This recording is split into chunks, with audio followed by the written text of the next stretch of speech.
what a game, man. It was that game was exactly what you wanted from this group, man. It was tough. They were competitive. There's been a lot of people sitting up here with me over the last month and a half. It's pretty darn good to have these two right here because, man, they've been through it here. You know, this is two guys that have been through it, not only in this league, but at this place. And it's something that this place means a lot to. And, you know, Mac had a chance probably last year. If he wanted to move on to pro ball, he could have. And he decided to come back and to see him kind of lead this through this. Not only, I know everybody wants to talk about his Grand Slam, and you should. That's deserving. But the way he caught this weekend was unbelievable again. And this guy to my right, obviously, just elite stuff. You know, Lavalette gets him in that first one. But what makes AD is not stuff. It's not that. It's the mentality. It's the toughness. It's the ability to respond. And he goes out there and he could have imploded because we tried to do everything wrong in the next inning. And he just kept making pitches. I mean, dude threw 70-plus pitches, I think, today. And we haven't asked him to do that in a lot. But I think that shows you his competitiveness, his toughness, and just an outstanding game all around. I think, you know, there's plenty of things I thought we could have done cleaner. But all I wanted to see from these guys, that's all we talked about in the meeting afterwards yesterday, is energy, toughness, and focus. And there was no question they brought that today. Whether we won or lost that game, there was no question. I mean, shoot, we have first and third, nobody out there in the ninth, and big man steps up and gets two punches and a weak fly ball, and we get to sit here a lot happier, you know. So heck of an effort. Proud of this group, proud of their toughness. Proud of how they responded after a long day yesterday, and just a heck of a team win.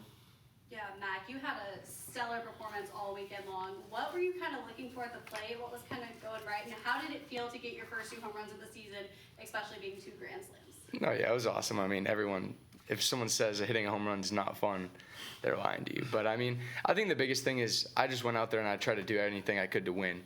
I mean, whether that's hitting a home run, putting down a sac bunt, it doesn't really matter. And I think that mindset kind of helps me get through different things and see pitches when I need to. You have 11 RBIs in 2 games. Roll Tide. Fun. That's fun. And it's the same thing. Like I if you would have asked me how many RBIs I had, I don't really care. It doesn't really matter. I just care if we win or how we play. Alton, Coach said way back at the beginning of the year that you've been built up for potential outings like today, where you went in there and you threw a lot of pitches. How did you feel throwing 70 plus? I felt good, honestly. I could have kept going. My arm felt good. I kept going out there, just attacking the strike zone. Just having him behind the plate is another confidence boost because he's going to steal every strike. If I miss by slightly, it might be 50-50 with him. So my arm felt good. Same thing every single day. But just going to keep going out there. I can do it again if I wanted to. Alton, how were you able to pitch around those errors and keep the team in the game? It's just picking my guys up. It's baseball. Baseball is all about failure and making mistakes. But having guys like that behind you, shoot. I'm like, hey, I'll get you another one, Brian. Go make a double play. Go make another spectacular play. It's been amazing. All the guys behind me, knowing I have them behind me and going out there is so much easier for me to go out there and pitch. It's just 10 times easier. Yeah, Mac, Coach kind of talked to us yesterday after your performance about how you've kind of been developing to try to, you know, get to have more hits in the offense. So what specifically have you kind of been working on here as the season's gone on to kind of get to the place you're at right now? Yeah, I think the biggest thing is just swinging at strikes, taking balls, knowing ball pitches that you can do damage on. And I think that's one of the biggest things I've looked at over the last month or so is just what pitches I swing at, what pitches I don't, and trying to just swing at pitches that I know I can do damage on. Yeah, and Alton, Mac, we've talked a lot to some of the new players about kind of how the fans have been, but you two were both here last year to kind of have seen the difference. So what have you kind of seen from the fans this year that might be different from the last year, and how does that kind of impact y'all's performance? I would say like this, doing our little stuff in the dugout, the fans get into it. That brings another boost for the people in the box, and then having the bullpen also doing it, and then when he comes up, return of the mag, that's probably the fans' like favorite. So it's all the culture around here. Right Field Rangers, we love it. It's knowing when I'm coming out the pen in the night game and the lights start going, and then they go crazy. It gives me another boost of adrenaline. Like, hey, I'm about to go shut it out for Joe Sewell. So that's how it is. But yeah, I think ever since last year when we started to make that run towards the end of the year, the fans kind of got behind us because they felt how we were, and I think that the fan base has done an incredible job this year. And you can see, like, when they get going, we get going. Like, it kind of goes hand in hand. And baseball is all about momentum, so this fan base is awesome. They help us a lot. Coach, I know sometimes he's in here, he's not here today, but how about Bryce Edlin in a back-and-forth game jumping on a first pitch to give you guys the lead? No doubt. Shoot, Ebbs is a bats been good doing what he's doing, and Matt can tell you, that dude took 2.5 weeks off in the middle of the season with the hamstring and was taking BP, but it's different when you're not having live at bats. And his first game back, it's like, hey, here you go, welcome back. Here's Hagen Smith, and in the number one pitching staff in the country at the time, and Bruce is just, man, like.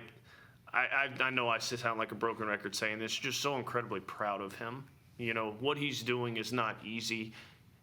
He would be lying to you if he told you he felt awesome, but he understands what he means to this team. I think he understands how hard he's worked to get to where he's worked, and he deserves every ounce of that. And that's how I want our kids to play. Like Mac just talked about controlling the strike zone. It's so easy in that situation. You get up there in that situation, it's tight, it's a big spot, and he doesn't make it bigger than it is. And, Eblin a little bit in the fall, we talked about was jumpy, was kind of spinny with some things, and that ball gets fouled off because he's trying to do too much with it. It was just a really unselfish at bat, and he got back through the middle of the field and hit a missile on a ball back through the middle that gives us a lead there at the end. So proud of him, but more than proud of him, just really happy for him. Like I said, he's kind of with these guys that he's been through it here. This place means something to him. And I know he's an Indiana kid, but this place means something to Eblin. And Eblin could have not been here this year, but he chose to come back and be a part of this thing. And to see him kind of get that last hit to put us over the edge, just really happy for him. Yeah, Coach, we talked about Tyler Fay, obviously rough outing last night. Came into not the best position, but ended up going 2 innings and really only getting 3 hits and 2 runs. What did you kind of see from him today, especially on a short rest? T-Fay's the man. He doesn't make any situation bigger than it is, and there's no secret. He wasn't good yesterday in a situation that he's usually awesome. And the beauty, and we talk about toughness all the time. Toughness is the response in the midst of adversity. The response to him being bad yesterday was coming and giving us everything he had today. Like, he was in the dugout sitting next to me at the end. He's like, yeah, I think I threw like 27 pitches yesterday, about 20 balls, 7 strikes.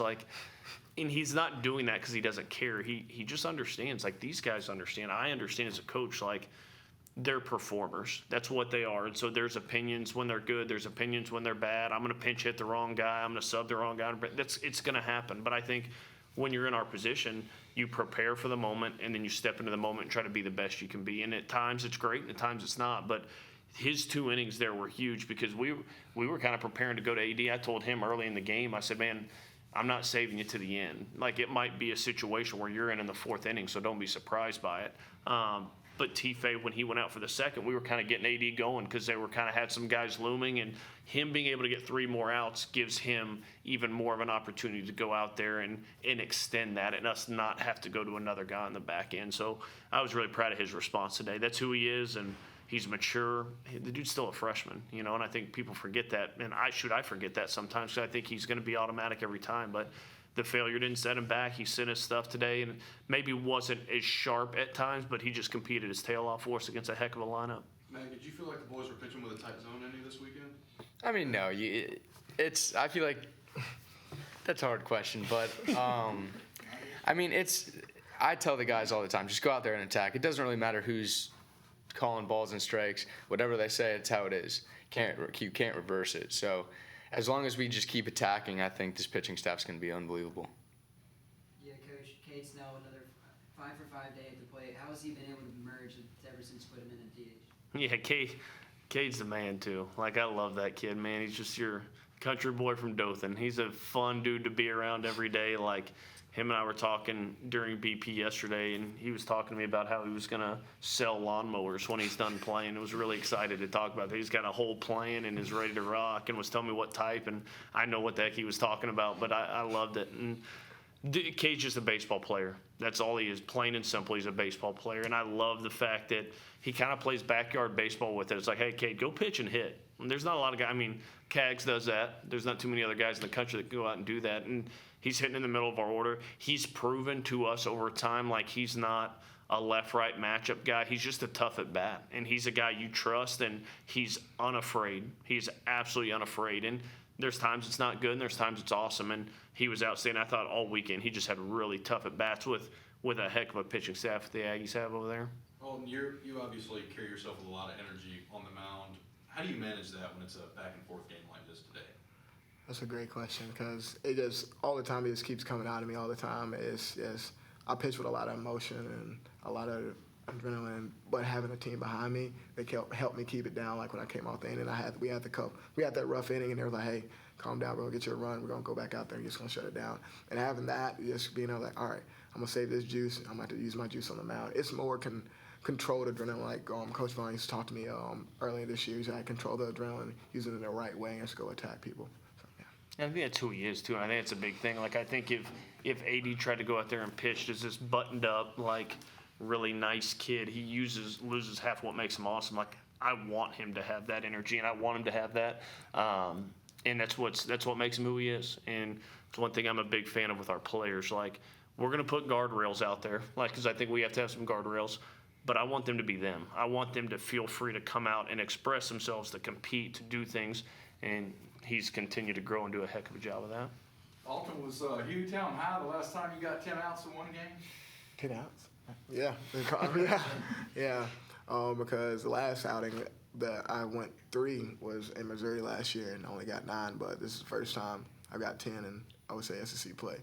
And I tell people all the time, that guy over there, that's my brother, man. I love him to death, and knowing that he has my back and I have his back 24/7, it makes it 10 times easier for me to just go out there and compete. It's 10 times. Yeah. Coach, good win to avoid the sweep here. Momentum, you've got one more game in the homestand. And with kind of the midweek struggles, especially with the Sanford team that has already given you all a little bit of struggles, how do you kind of prepare for Tuesday to kind of end this homestand on a high note? Yeah, I talked to our guys about this. One thing that I think is going to be beneficial is playing this Thursday, Friday, Saturday, because we get tomorrow off. I actually thought it was Sunday when we were standing outside and realized it's actually Saturday. So getting the day off allows us to kind of have a good practice on Monday, which will be nice to be able to get these guys kind of in there. I said this, I actually made the comment to my wife here not long ago. I said, we've actually been awesome. We haven't had that game that was just like the letdown. We didn't show up. I didn't think we showed up against South Al as a group. I thought we showed up with focus and preparation and energy on Tuesday against whoever the heck, who we played last year? UAB. Thought we did that. But I thought offensively, we just went up there kind of with no plan, and it looked like it. We were trying to hit everything. It's like we were playing hockey goalie with the catcher. We didn't want to let the ball hit the catcher's glove, and because of that, we just had so many bad outs. And shoot, these guys' approach against the Ags this weekend was outstanding. They had a plan. They stayed in the damage zone. They didn't let an umpire get them out of it. They didn't let stuff get them out of it. They did such a great job of staying in that. And that's what we have to do on Tuesday. That's just got to be who we are. And that's what I told them to. I challenged them afterwards. We're going to have a good day of practice. We're going to get ready, and we're going to try to go get after Sanford on Tuesday. Anything else? All right. Thanks, guys. Roll Tide. Thanks, guys. Thank you.